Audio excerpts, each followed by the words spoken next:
नवनवीन व्हिडिओ पाहण्यासाठी व आमच्या सोबत राहण्यासाठी चॅनलला सबस्क्राइब करायला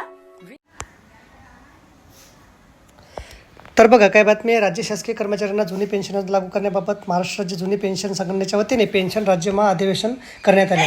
याबाबतची सविस्तर माहिती पुढीलप्रमाणे जाणून घेऊया.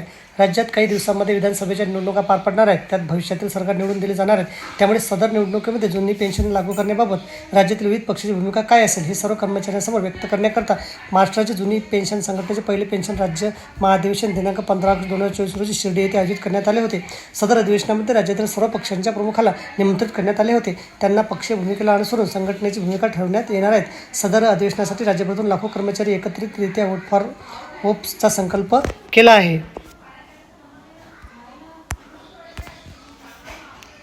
कर्मचारी एकत्र येऊन जुनी पेन्शन हक्कासाठी सरकार बदलू शकते हे दाखवण्यासाठी सदर अधिवेशनाचे आयोजन करण्यात आले होते. म्हणूनच अहिल्यानगर या जिल्ह्यातील शिर्डी येथे साईचरणी समर्पित भावनेने सर्व कर्मचाऱ्यांनी एकत्रितरित्या वोट फॉर होप्स या संकल्प करून येत्या निवडणुकीत जुनी पेन्शन देणारे शासन प्रस्थापित करण्याचे निर्धार करण्यात आले आहेत. तर बघा अशा प्रकारे अत्यंत महत्त्वाची बातमी आपल्याला संबंधित व्हिडिओ आवडल्यास लाईक करा आणि शेअर करायला विसरू नका. धन्यवाद.